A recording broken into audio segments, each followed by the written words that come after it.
The door that didn't open, sometimes the door you cry over, is the very door that saved your life. Caleb and Jonah grew up on the same street, same basketball court, same teachers, same dreams whispered under streetlights. They both wanted one thing: to get accepted into Westbridge Institute, the most prestigious business academy in their state. To them, that acceptance letter meant more than education. It meant status, escape, proof that they were destined for something bigger. And one quiet morning, the emails arrived. Jonah opened his first.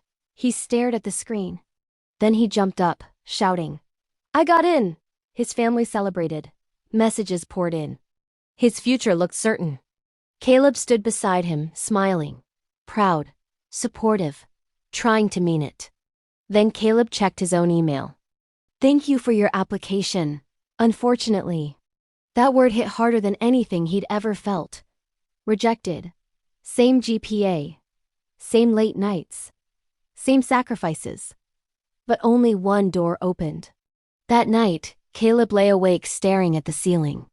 He replayed everything. Every time he skipped hanging out to study. Every moment he chose discipline over comfort. And still, not enough. He stopped answering texts. Stopped going to the gym. Stopped believing the hard work mattered. Jonah prepared for his new chapter. New city, new network, new life. But beneath the excitement was guilt.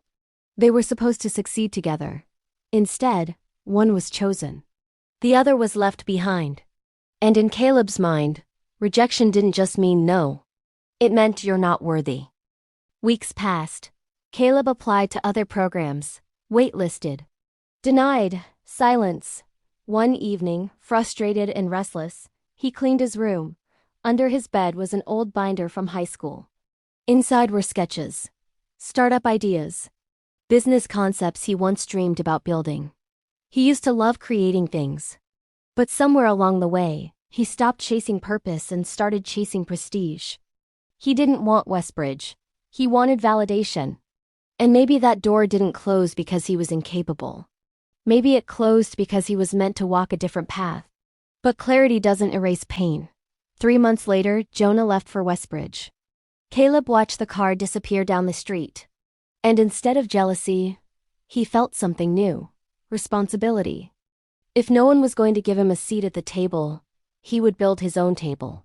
That same week, Caleb started a small online branding service. No investors, no fancy office. Just him, his laptop, and discipline. Month 1, no clients. Month 2, 1 small contract. Month 3, 2 referrals. It wasn't glamorous, but it was real. Meanwhile, Jonah faced his own reality. Westbridge wasn't the dream he imagined. The competition was relentless. Everyone was brilliant. Comparison never stopped. The school that looked like a golden door felt like a pressure chamber. Late one night, Jonah called Caleb. "I thought getting in would solve everything," he admitted.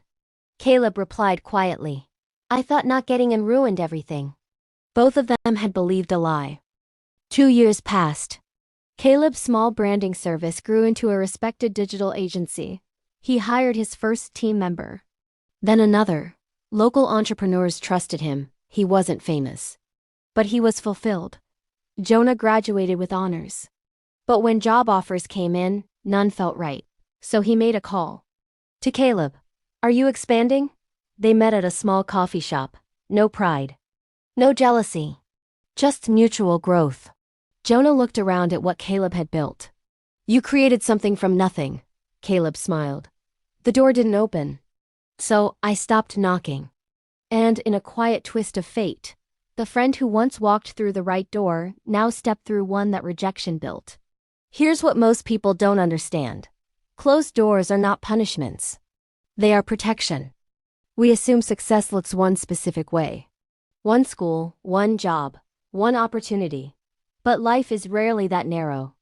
Jonah learned that acceptance doesn't guarantee peace.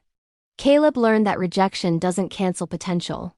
Sometimes the door that doesn't open forces you to discover who you actually are. So if a door closes in your life, don't let it define you. Let it redirect you. Because the right door doesn't just open. It aligns with who you are becoming. And if no door opens, Build 1.